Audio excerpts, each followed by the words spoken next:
The restaurant is the kind of place that makes you lower your voice just by walking in. Soft gold lighting. White tablecloths are so crisp they look ironed twice. Korean jazz drifting through the air at a volume that whispers, "We are cultured people here." Flowers on every table, candles, couples leaning toward each other, a businessman in the corner closing what is clearly a very important deal over very expensive wine. Everything is calm, everything is elegant. Everything is exactly as it should be. And then the doors open. Nia Adeze Okonkwo walks in.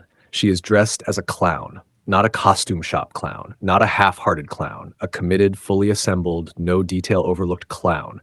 An oversized bright yellow and red polka-dotted outfit that swishes when she walks, a massive fake flower pinned to her chest, her face painted white with exaggerated red lips drawn well beyond her actual mouth, two enormous painted black eyebrows arched in permanent theatrical surprise, and two large red circles on her cheeks that catch the candlelight as she moves.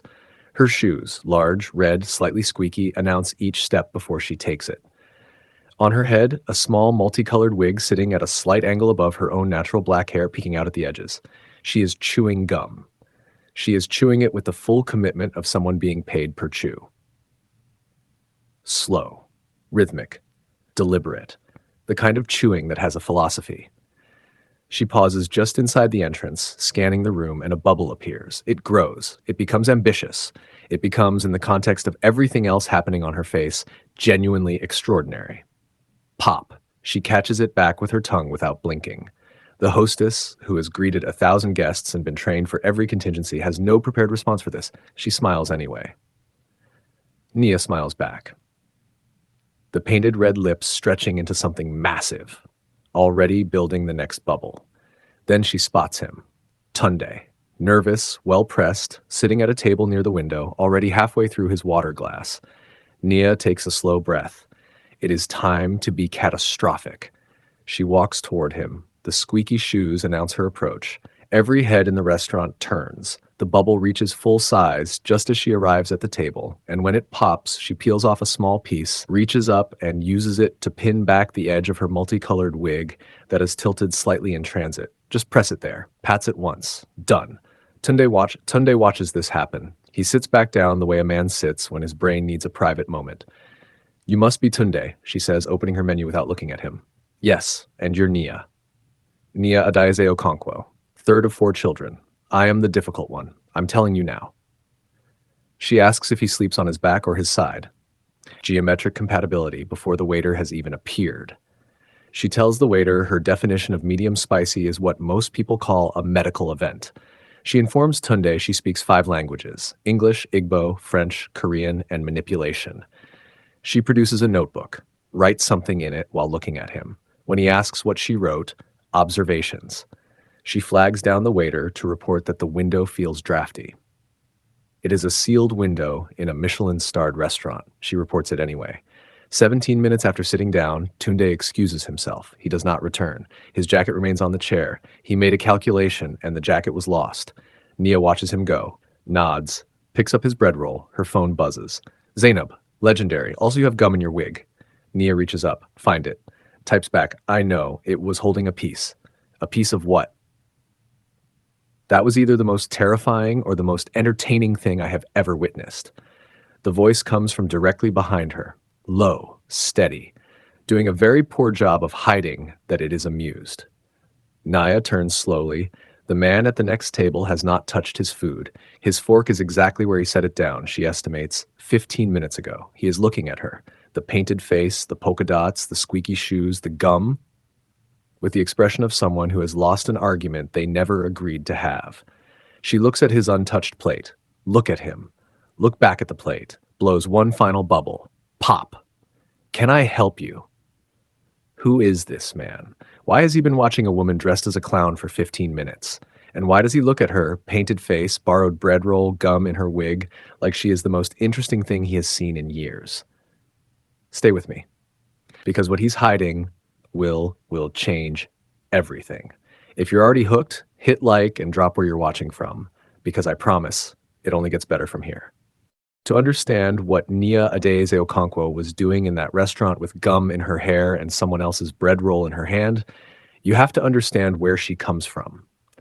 Lagos does not produce soft people. It produces people who know how to negotiate a taxi price in three languages while answering a work call and avoiding a pothole simultaneously. Nia is exactly that person. She grew up in the thick of it. Noise, heat, hustle, love delivered loudly and without warning. She built herself carefully. A freelance interpreter and cultural consultant by 27, fluent in English, Igbo, French, Korean, and what she genuinely lists on her internal resume as situational manipulation.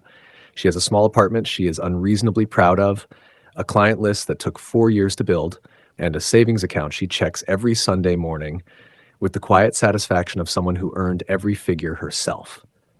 She is, by every measure, doing well. But Naya has a secret that lives just underneath the competence and the humor and the five languages. She has spent her whole life watching people fall in love with a version of her. The impressive one, the capable one, the woman who can translate a diplomatic crisis and then make everyone laugh about it afterward. People love that Nia. They are proud of that Nia. They introduce Nia at parties.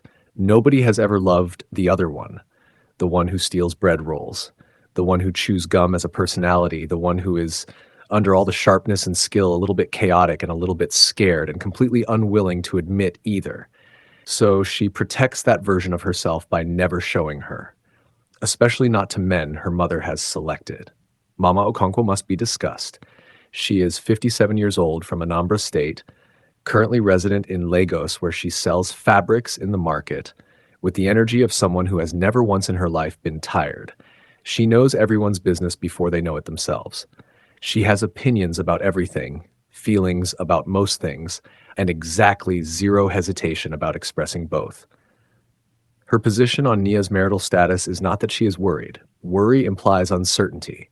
Mama Okonkwo has no uncertainty. The wedding is happening. It has always been happening. Nia has simply not caught up yet. The evidence of her efforts is long and storied. There was Emeka, whose dating profile listed breathing as a hobby and who, when asked about his ambitions, talked about his generator for 40 minutes. There was the pastor who was simultaneously running two other introductions and did not consider this a conflict of interest. There was someone's nephew from Abuja who brought, without warning or apology, his own mother to the date. She sat down, ordered food, and asked Nia about her cooking within the first 5 minutes. Nia escaped them all using the same system, become unbearable, become so magnificently odd, so inconveniently peculiar, that the man in question quietly decides that the auntie who set this up was wrong about everything and retreats permanently. It works every time. She is a professional. She has a system. What she does not have, and has never allowed herself to want too loudly, is someone who looked at the real her and stayed anyway. Now, the man at the next table, his name, though Nia does not know this yet, is Juno. He is 32, CEO of Seoul Global Enterprises, one of the most powerful private conglomerates in South Korea. His face has been on the cover of 3 business magazines this year alone. He has sat across from presidents, closed deals worth more than the GDP of small nations, and has never once in a boardroom said anything other than exactly the right thing at exactly the right time. He is also, beneath all of it, completely exhausted. Everyone around Juno performs. His board members perform confidence. His associates perform loyalty. The women his family has considered for him perform suitability. Every room he walks into rearranges itself for his arrival. Every conversation adjusts its temperature to match his. He cannot remember the last time someone was simply, chaotically, helplessly themselves in front of him. And then tonight, a woman walked into a fine dining restaurant with one earring, chewing gum like a vacation, and used a piece of it to fix her hair. She did not perform. She did not adjust. She did not even glance at him. And something cracked open in his chest that 15 minutes of watching her dismantle a blind date had made entirely, irreversibly worse. 2 people, 2 masks, 2 entirely different reasons for hiding. Naya hides the real her because she has never trusted anyone with it. Juno hides who he is because everyone around him only ever wants what comes with it. Neither of them knows yet that the other one understands. But the story is just getting started, and what comes next will make sure neither of them can keep hiding for long. 3 weeks into her sole assignment, Nia Adeze Okonkwo is, by every measurable standard, thriving. She has discovered a teokbokki stall 2 minutes from her apartment that opens at 7 in the morning, which she considers one of the top 5 things that has ever happened to her. She has settled into a rhythm at the trade summit that makes her feel genuinely useful, translating, bridging, smoothing the spaces between people who need each other but cannot quite reach. She has a favorite bench in Bukchon Hanok village where she eats lunch alone and considers this a luxury, not a loss. She is happy, quietly, privately, no performance required happy.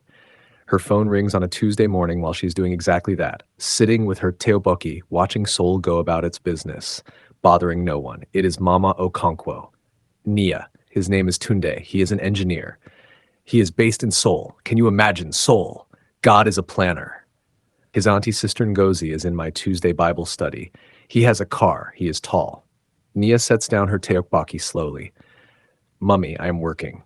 He is not Emeka. A pause. Emeka had listed breathing as a hobby. Emeka had been at a genuinely low point. That is a very low bar, Mummy. Nia. The voice drops. Quiet. Surgical. I fasted 3 days for this introduction. 3 days. Do you know what 3 days looks like on my body? Do you want to be the reason your mother fasted for nothing? Nia stares at her teokbokki. The teokbokki offers no comfort. It is just sitting there, steaming, completely useless. She is going on this date, but she is absolutely not going quietly.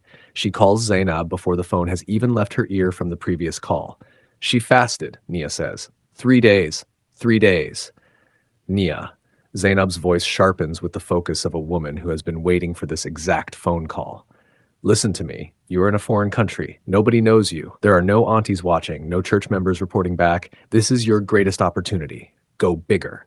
Bigger, Nia repeats. Unmatchable, unforgettable. Leave that man spiritually shaken. Nia goes shopping. She returns with a pair of glasses she does not need from a street stall, slightly too big for her face, worn at a tilt. One gold earring, the large one.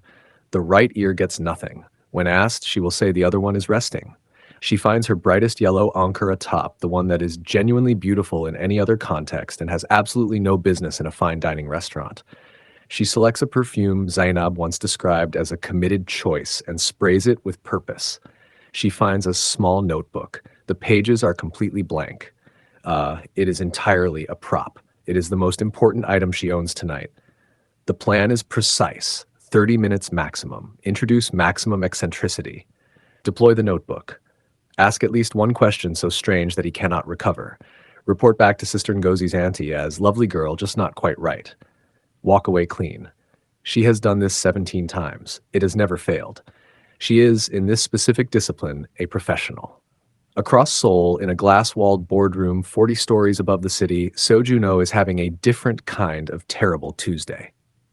The CEO Global Board has presented their recommendation for the 3rd time this quarter, and for the 3rd time it wears the same face, Director Yoon Sera, the daughter of a rival conglomerate chairman, strategic, elegant, assembled like a business proposal in human form.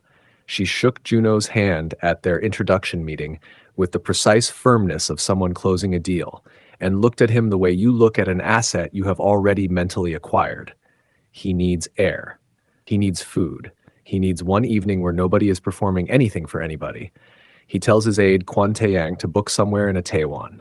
Quiet, informal. Somewhere nobody will recognize me. Kwon Tae-yang books a restaurant, a good one. Candlelit, elegant, private. The same restaurant where Tunde is already sitting, rehearsing conversation starters, and Nia Adeze Okonkwo is 20 minutes away, perfumed like a decision and carrying a blank notebook like a weapon. Nobody planned this. Everything is entirely somebody's fault. The morning after the restaurant, Nia arrives at the trade summit venue with her badge, her laptop, and the complete intention of never thinking about the man at the next table again. He is already there. Mr. Seo, his lanyard reads. Government Trade Liaison.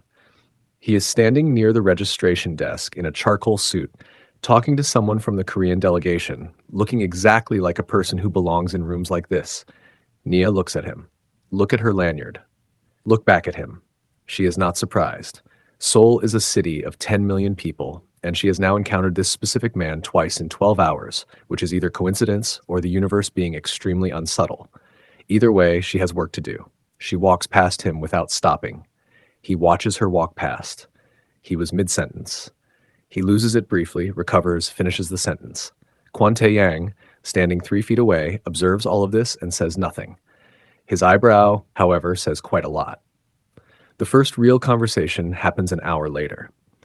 Nia is explaining Nigerian attire textile patterns to a small group of cultural exchange students near the summit's exhibition hall. She had not planned to stop, but one of them asked a question, and Nia is constitutionally incapable of giving a short answer to a genuine question. She is mid-explanation, hands moving, completely lit up from the inside, the way she only gets when she is talking about something she actually loves. Juno stops walking. He tells himself he is reviewing the exhibition schedule. He is not reviewing the exhibition schedule. He is standing at a careful distance, listening to a woman explain the history of resist-dying techniques in Yoruba culture with the passion of someone who has personally staked something on the world, understanding this correctly. He stays for 11 minutes. She never notices him. He tells Kwon Tae-yang afterward that he found the exhibition professionally informative. Kwon Tae-yang nods. The eyebrow does not nod. After that, it becomes a pattern that neither of them acknowledges. At a street food market in Mapo, Nia recommends the pepper soup from a stall run by a Nigerian expat who has somehow built a loyal Korean clientele. Juno tries it. His eyes water immediately and significantly. He does not say a word. He finishes the entire bowl. Nia watches this happen with the expression of someone who has just gained enormous respect for a person. At the National Folk Museum, they end up in the same textile exhibit. She is there for work research. He is there because Kwon Tae-yang is running out of explanations for why they keep ending up wherever she is. They spend 40 minutes walking through the same exhibition on opposite sides of the room, occasionally arriving at the same display panel at the same time, reading the same information, not speaking, deeply aware of each other. A taxi. One evening. Seoul traffic is a spiritual condition, not a temporary inconvenience. Nia gets in first. He gets in from the other side because there are simply no other taxis and Kwon Tae-yang has somehow disappeared. They ride in silence for 4 minutes. She asks him why he became a government liaison. He pauses slightly too long before answering. She notices. She files it away. Each time they meet, something shifts by one small degree. She is sharper with him because he can keep up. He is quieter with her because she is the first person in years who has not adjusted her conversation to impress him. It is the most relaxed he has been in a boardroom year. It is the most she has felt since she stopped letting people see her. She calls Zainab on a Wednesday night. There is this Korean man, Zainab screams, not words, just sound, for 45 consecutive seconds. Zainab, international, romance, Naya. He is just someone I keep running into at the summit. That is exactly how it starts. Nia hangs up. She will tell Zainab nothing further. She tells Zainab everything further within the next 24 hours. Then 2 things happen that matter. The first, Tunde's auntie calls Mama Okonkwo. The report is not favorable. The word deliverance is used. Mama Okonkwo goes very, very quiet on the phone. Nia, 3,000 miles away, feels it anyway. The second, near the summit's north entrance, Nia notices a man with a camera taking photographs in her direction. She glances at him, assumes he is photographing the building. Think nothing further of it. She should think something further of it. She doesn't know yet that someone has started paying attention, and not the someone she would choose. Mama Okonkwo lands on a Thursday morning with 3 suitcases, a cool bag packed with Nigerian spices, because you cannot be eating their food every day, Nia. Your stomach has a heritage. And a folded piece of paper she produces from her handbag with the confidence of a woman presenting evidence in court. It is a handwritten list. 9 names, each one with notes beside it in Mama Okonkwo's small, decisive handwriting. Nia reads the first entry, then the second. She gets to the 4th, which reads, Mother is manageable, beside a man named Biodun, and she puts the list down on the table and stares at the wall for a moment. Mummy. They are all within Seoul for 1 hour. I checked. You checked. Google Maps is a blessing from God. Nia briefly, sincerely, considers the logistics of swimming home. By the following morning, Mama Okonkwo has already made friends with the woman who runs the corner convenience store. Learned to say my daughter is single and hardworking in Korean with passable pronunciation, and begun a WhatsApp group she has titled, with no irony whatsoever, Palace Updates. It had 19 members by noon. Nia is not one of them. She found out about it from Zainab, who somehow joined from Lagos within the first hour. They are walking near the Trade Summit venue when it happens. Juno is coming from the opposite direction. Civilian clothes, no lanyard, looking like a man who has stolen 40 minutes of freedom from a suffocating schedule. Kwon Tae-yang is 2 steps behind him. Captain Oh Bung-soo is a careful distance back, doing what he always does, which is to exist invisibly while seeing everything. Mama Okonkwo sees Juno from 15 meters away. Nia knows the exact moment it happens because her mother's walk changes, the subtle straightening, the recalibration of purpose that means she has identified a target. Mummy, too late. Excuse me. Mama Okonkwo steps directly into Juno's path with the serenity of a woman who has never once in her life been told no and survived it. Are you married? Kwon Tae-young steps forward. Juno raises one hand to stop him. He looks at this woman, her absolute certainty, her complete absence of hesitation, and something in him is simply too curious to shut it down. No, he says. The smile that crosses Mama Okonkwo's face could power a city. My daughter is here in Seoul. She is 27. She speaks 5 languages. She is stubborn, but it is a productive stubborn. She gets things done, you understand. Mummy? Nia has appeared from around the corner holding a boba tea. She has taken in the full scene in under 2 seconds. Her mother, Juno, Kwon Tae-yang's expression, and the complete catastrophe of the situation. I have never, Nia says carefully, I've never seen this woman before in my life. Juno turns to look at her. He is smiling. Not the careful, composed, almost smile she has seen him manage in professional settings. A full one. Unguarded. Like something he cannot help. Mama Okonkwo grabs Nia's arm. She is joking. She is very funny. She gets it from me. From 30 feet away, facing a shopfront, Captain Oh Byung-soo makes a sound. It is quiet. It is brief. He will, if asked about it until the end of his life, deny it completely. That evening is the formal diplomatic dinner. Nia is working. She is at her absolute best, composed, precise, translating live between the Nigerian delegation, the Korean Trade Board, and a Japanese observer with the clean efficiency of someone who has spent years learning to disappear into the space between languages. She does not exist in these moments. Only the words do. Juno watches her from across the room. He watches her redirect a tense exchange with a single reframing. Same meaning, different temperature, and the negotiation relaxes without anyone knowing why. He watches her listen with her whole body. He watches her and understands, with the quiet finality of something settling into place, that he has never in his life met anyone like her. Then the Nigerian delegation lead turns to the Korean protocol officer and says, warmly, appreciatively, "We are grateful for CEO Seo's personal commitment to this summit," and nods toward Juno. The room moves on instantly. To everyone else, it is a passing courtesy. Nia's hands go still. She looks up slowly, finds his eyes across the room. He is already looking at her, and she sees it immediately, the apology that was already there, waiting, because some part of him always knew this moment was coming. CEO Seo, not Mr. Seo, government liaison, Seo Juno, CEO of Seo Global Enterprises. She holds his gaze for 3 full seconds. Then she finishes the translation. Every word is correct. Every note is perfect. She sets her earpiece on the table, excuses herself from the delegation with a quiet word, and walks out. She does not run. She does not make a scene. She simply leaves. And somehow, that is worse than any of the alternatives. It was never about the title. It was about the taxi ride, the pepper soup, the 11 minutes at the textile exhibition. Every real moment he had and she didn't. 4 days of silence, not the comfortable kind, the kind with edges.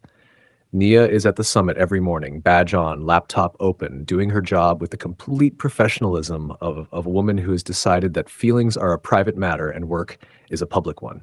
She translates, she consults, she is, by every external measure, completely fine. When Juno tries to approach, once in the corridor, once near the exhibition hall, once at the coffee station where they have accidentally stood beside each other 3 times before without it being this painful. She has somewhere to be, immediately. She moves with the focused velocity of a woman who's decided her heels are load-bearing and her schedule is a wall. He does not chase. He is not that kind of man. But he stands in the spaces she vacates, and Kwon Tae-yang watches him do it and says, as he always does when things are beyond his ability to fix, absolutely nothing. The thing Nia cannot say to anyone, not even Zainab, not fully, is that the anger is not really about the lie. She has been lied to before. She is a Lagos woman who has navigated blind dates set up by mothers who stretch the truth about everything from a man's height to his personality. She knows what a lie is. She can handle a lie. What she cannot handle is this. She had been real with him. Not performed, not managed, not curated. He had seen her with gum in her hair and a stolen bread roll and a blank notebook she was using as a prop. He had eaten pepper soup and cried quietly and said nothing about it. He had stood 11 minutes at a textile exhibition he had no professional reason to attend. She had let herself, without fully deciding to, be completely herself in his company. And the entire time he was so Juno, CEO, magazine covers, boardrooms. A man whose world runs on strategy and positioning, and she had been sitting in front of him being ridiculous, completely unaware that he had every advantage and gave her none. That is the part that sits like a stone, not the title, the imbalance. Then her phone lights up with a notification. Zainab sends it before Nia has even seen it herself. A link, a photo, a society column headline. Juno at a charity gala the previous evening, the kind of event photographed for a reason. Beside him, positioned with the deliberate ease of someone who has rehearsed casual, director Yoon Sarah. She is everything the photograph needs her to be. Polished, strategic, dressed like a statement. She stands beside him with the settled confidence of a woman who considers this arrangement already decided and is simply waiting for the paperwork. The caption calls them a natural pairing. Nia stares at the photo for a long moment. Then she puts her phone face down on the table. Mama Okonkwo, who has spent 4 days making friends across Seoul, whose Palace Updates WhatsApp group has now reached 43 members, including the woman from the convenience store and 2 people nobody can identify, comes and sits beside her. She does not ask what happened. She does not offer advice. She does not produce the list of 9 names. She just sits. This is, from Mama Okonkwo, the loudest possible expression of love. The silence costs her enormously. Nia feels it and cannot speak. Her contract ends on Friday. By Thursday night, the suitcase is packed. The apartment is clean. She has already emailed her Lagos clients. She has done the math on her account and confirmed that 6 weeks of Seoul-level consultancy pay has been, financially, excellent. Her life is waiting for her. Her apartment. Her Teokbokki stall equivalent back in Lagos. Her savings account she checks every Sunday. It was a perfectly good life before she started noticing a man's eyes across a summit room. It will be a perfectly good life again. She books the flight at 11 p.m., tells no one except Zainab. Zainab calls immediately. Nia, I'm going home. He's a CEO. He lied by not mentioning Zainab. Whose side are you on? A pause. Yours. Which is why I'm telling you that you are running away like Nipa took his light and forgot to come back. This man watched you use gum to fix your hair and came back for more. Do you understand how rare that is? Nia stares at her packed suitcase. I'll call you from the airport, she says, and hangs up. She had spent years making herself too difficult to love on purpose. The one time she forgot to, she still ended up here, alone, right, and losing anyway. But the airport is not the end of this story, not even close. Incheon International Airport is enormous, bright, and moving, with the quiet efficiency of a place that has processed 10,000 departures today and will process 10,000 more tomorrow without blinking. Nia moves through it with purpose. Head forward, bag on shoulder, boarding pass on her phone, pulled up and ready because she is a person who prepares, who organizes, who does not linger in spaces she has decided to leave. She is not looking back. She is specifically, deliberately not looking back. She is almost at the departure gate when she hears it. Not her name. Just the sound of someone walking toward her with the particular rhythm of a woman who has never in her life chased anything she did not intend to catch. Nia stops. She turns. Mama Okonkwo is walking through Incheon Airport with the composure of a woman who belongs in every room she has ever entered. No suitcase, just her handbag, her good shoes, and an expression that contains multitudes. Mummy, Nia stares. How did you know I was... He called me, says Mama Okonkwo simply. The sentence lands like something dropped from a height. He called you. Last night, late. He explained everything. Who he is, what he did, what he should have said sooner. She pauses. He apologized to me, Nia. Before he apologized to you, he said he wanted me to know the truth first because he understood I was her mother, and I deserved that. Nia is quiet. The airport moves around them, indifferent. What kind of man, Mama Okonkwo says, calls a woman's mother at midnight in a foreign country to apologize before he has even spoken to the woman herself? Nia says nothing. A scared one, says Mama Okonkwo, not unkindly. With the precision of a woman who has watched her daughter for 27 years and understands exactly what she is looking at. Same as you. Nia turns around. He is standing at the entrance to the departure hall. No Kwantayang. No visible aid. No protocol. Just Juno in a dark coat, looking like a man who made a decision and then had to find the courage to show up for it. Captain Oh Byung-soo is present. He is always present. But he is 30 feet away, facing a pillar, studying it with the intense focus of a man who has decided that whatever is about to happen is not his business and never was. Juno walks toward her slowly, stops at a distance that is close enough to be honest and far enough to give her the choice. I should have told you, he says. I know that. I told myself I would after the summit when there was less at stake professionally. And then I kept not doing it because every time I was about to, I thought about you leaving and He stops. I got scared. You're a CEO, Nia says. Yes. One of the most powerful in Korea. Yes. I had gum in my hair the first night we spoke. Something shifts in his expression. I remember. You never mentioned it. No. Why? He is quiet for a moment, searching. Not for an excuse, she can see that, but for the true answer. When it comes simply, I thought it was architectural. Nia looks at him for a long, full moment. In the background, Seoul's biggest international airport continues its business. Announcements in 3 languages. Wheels on polished floors. The world entirely unconcerned. From 6 feet away, Mama Okonkwo places both hands flat against her chest. She looks up at the ceiling of Incheon Airport with the expression of a woman addressing God directly, personally, and with a full list of gratitudes. Then she looks at Nia. Nia Adaeze Okonkwo. Her voice is quiet, final. Loaded with 27 years of love expressed as pressure. If you walk through those doors, I will not speak to you for 1 week. The silence that follows is enormous. Everyone within earshot. A passing couple, an airport staff member, Captain Oh Byung-soo, who is absolutely still facing his pillar, understands instinctively that they have just witnessed the highest possible stakes this woman has ever placed on anything. 1 week of silence from Mama Okonkwo. Nia understands what it costs her to say it. Running from the wrong people is wisdom earned through experience. Running from the right one because you are frightened is just running, and you take all the fear with you when you go. Nia knows this. She has always known this. She just needed the airport to remind her. She stays. No promises. No declarations. 1 month extended from the original contract under a new consultancy arrangement that Nia negotiates herself on her own terms, with her own lawyer on the phone from Lagos who asks 3 times if she is certain, accepts yes each time without further argument. She stays. But she is not the same person who walked into that restaurant with a blank notebook and borrowed gum and a plan. That woman had a system. This one has decided, quietly and with some difficulty, to try something she has never tried before. Being present without armor. Director Yoon Sera does not accept outcomes quietly. Within a week of the airport, a story appeared in 2 major Korean business publications. The framing is careful. No names used directly, implications layered like lacquer. A source close to Seoul Global's board suggests that the CEO has been personally distracted during a sensitive period of international trade negotiations by a relationship with a foreign consultant attached to the summit. The implication is unprofessional.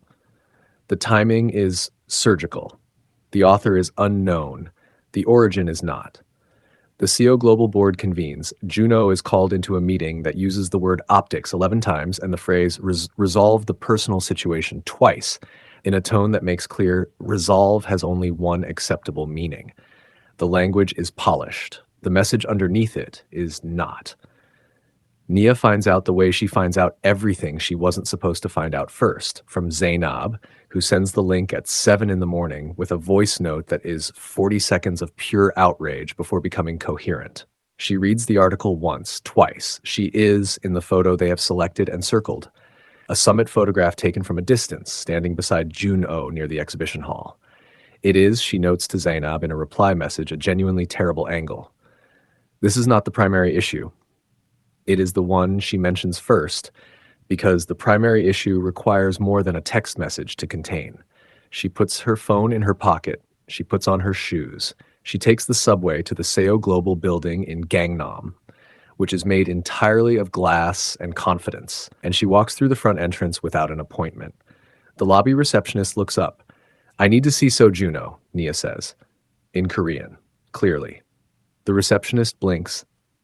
"Do you have an appointment?" "No," says Nia, "but he knows me." She is shown upstairs within 4 minutes. His entire executive floor watches her cross toward his office with the quiet attention of people witnessing something they will discuss later. She closes the door behind her. No notebook, no gum, no system, no performance, no version of herself assembled for an occasion. Just Nia, standing in the most powerful office she has ever entered, in the clothes she put on this morning, with her real voice. "Did you tell them to back down?" she says. "Or did you let them say whatever they wanted about me?" Juno looks at her for a moment. Then he turns his monitor to face her. It is a statement. Already published, she can see the timestamp early this morning before she woke up, before Zainab's message, before any of it. CEO Global's official position on the summit partnership: thorough, specific, and unambiguous in its defense of the consultancy's integrity and the professionalism of every contracted member. Her name is not in it. Neither is Director Yoon Sera's. But her irrelevance is written into every paragraph with the clean efficiency of someone who chose words very carefully and meant all of them. He sent it before he knew she had seen the article, before she showed up, before she asked. Nia reads it fully. The office is very quiet. Downstairs in the Seoul Global lobby, Mama Okonkwo, who has obtained a visitor's pass through means that nobody has fully investigated, is asking the front desk receptionist how old she is, whether she is married, and if not, why not. "Captain, Oh Kyung-soo has been learning to say your mother cooks well," in Igbo for 6 days now and has nearly perfected it. Kwon Tae-young is in a corner of the executive kitchen eating his 4th pastry and has decided that this counts as emotional regulation. Nia sets the monitor back. "Look at him. I don't need you to be anything," Juno says, "for the board or the press or anyone who has an opinion about who I should be with. I only need to know one thing." He waits. "Will you stop walking in the opposite direction?" It was not a grand gesture. There were no flowers, no audience, no speech prepared for maximum impact, just a statement filed before dawn and a question asked without theater. Sometimes love does not announce itself. Sometimes it just acts, quietly, correctly, before anyone is watching, and waits to see if you noticed. Nia noticed. 3 months later, Seoul has stopped feeling foreign. Nia's consultancy extension is official, her client list has doubled, and Lagos knows everything. The aunties, the church groups, the neighbors, the woman 3 streets over who has never met Nia but has very strong feelings about the situation. The WhatsApp groups are, by all reports, in a state of sustained crisis. Mama Okonkwo's Palace Updates. The group has 61 members. Nobody questions it anymore. Here is how everyone has landed. Nia is still sharp, still funny, still the woman who once used gum as a hair accessory in a Michelin-starred restaurant and considers this one of her better decisions. But she no longer performs inconvenience as armor. She has learned, slowly, imperfectly, in the particular way that real lessons arrive, the difference between protecting yourself and punishing yourself. They feel identical from the inside. They produce very different lives. Juno laughs more, in public, unguarded. His PR team has noticed and quietly updated the approved talking points. His approval ratings among the general public are up 11 points. Nobody on the board can explain it. Kwon Tae-young could explain it. He does not volunteer this. Mama Okonkwo has returned to Lagos once and come back to Seoul twice. She has opinions about the CEO Global staff canteen, specifically that the soup lacks depth, and she has told the chef this directly. She introduced herself to Juno's mother at their first meeting as The woman who started all of this, which is accurate, which no one disputes, and which Juno's mother found so disarming that they are now in contact regularly through channels that do not include their children. Kwon Tae-yang has stopped stress eating. It is now just eating. He considers this significant personal growth and does not require anyone else to validate it. Captain Oh Byung-soo can say, "Well done, and your mother cooks well" in Igbo. He practiced for 2 weeks. He will not confirm this under any circumstances. Director Yoon Sera pivots with the grace of a woman who planned for every outcome. She announces a strategic partnership with a separate conglomerate, releases a statement using the word aligned 4 times, and moves forward without visible disruption. She is fine. She was always going to be fine. She is precisely that kind of person. The evening it matters most is quiet. A street food stall in Itaewon, the same neighborhood, the same kind of night, the city moving around them the way it always has. Juno is not down on one knee. There is no ring, no audience, no moment engineered for photographs.